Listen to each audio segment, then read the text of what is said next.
Muito bem. Então, seguindo a lógica da aula anterior, a gente quer formar um pacotão de átomos, moléculas, entidades, para que a gente consiga tratar esse pacotão falando dele em gramas. Vamos ver qual o melhor pacotão possível para a gente fazer? Então vamos lá. Gente, vamos chamar esse pacotão de aglomerado que nos é útil, né?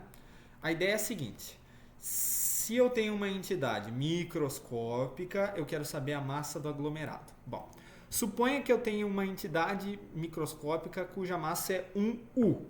Né? Poderia ser, por exemplo, ali um átomo de hidrogênio. Tá? Massa 1U. Qual massa de aglomerado seria mais interessante para a gente formar? Né? 10 gramas? 1 quilo? Então eu tenho uma sugestão. E se a gente fizer um aglomerado tal que quando eu faço um pacotão de entidades de 1U, eu consigo um pacotão que tem a massa de exatamente 1 grama. Ó. Eu quero essa igualdade numérica. E quando eu faço um pacotão de entidades que tem massa 1U, de tal forma que esse pacotão tenha 1 grama, esse pacotão tem uma propriedade interessante para outras entidades. Quer ver? Se eu tenho entidades de massa 22U, mas faço o mesmo pacotão ali de em cima, esse pacotão, com a mesma quantidade de elementos, só que agora com massa 22 vezes maior, terá massa de 22 gramas. Veja que faz sentido? Quando a massa era 1U e eu juntava uma certa quantidade de partículas, a massa dava 1 grama. Se eu juntar a mesma quantidade, só que de partículas 22 vezes maior, eu terei uma massa do pacote 22 vezes maior também. Então veja que este pacote ele é interessante porque ele promove uma conversão direta de U para grama. Vê se você entendeu? E se eu fizer o mesmo aglomerado, só que agora com entidades de 47U? Esse pacotão terá que massa no fim das contas? 47 gramas. Então eu estou propondo a gente tentar identificar quantas entidades a gente tem que agrupar num baita pacote para conseguir fazer essa conversão de U para grama diretamente. E aí, como é que a gente faz isso? Bom, a gente sabe que a massa de um mísero U é de 1,66 10 a menos 24 gramas. Então agora a gente faz uma regra de 3. Quantos U será que eu preciso para conseguir somar 1 grama no total? Então eu faço essa regra de 3 e aqui a gente faz multiplicação cruzada. Ó.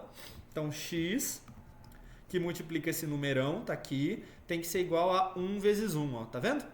Então beleza, x que multiplica isso é 1. Aí eu passo esta brincadeira dividindo para o outro lado, ó.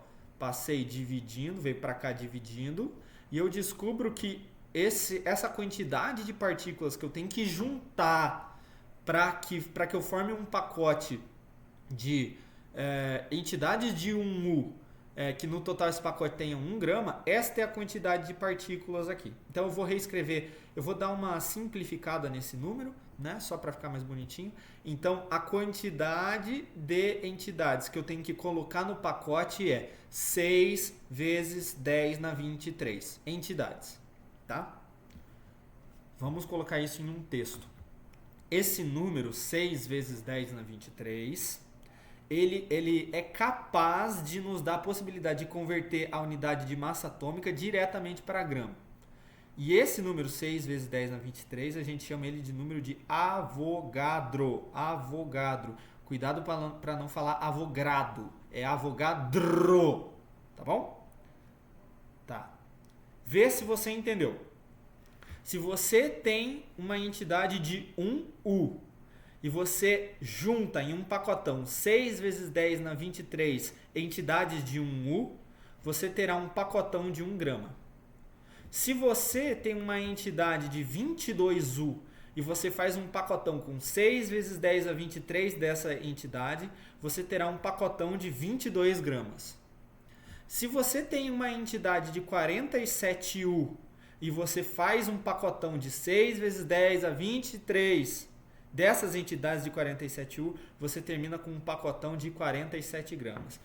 Esta é a ideia por trás desse número mágico aí, que é o número de Avogadro. É você conseguir um pacote que a massa em gramas é numericamente igual à massa em unidades de massa atômica.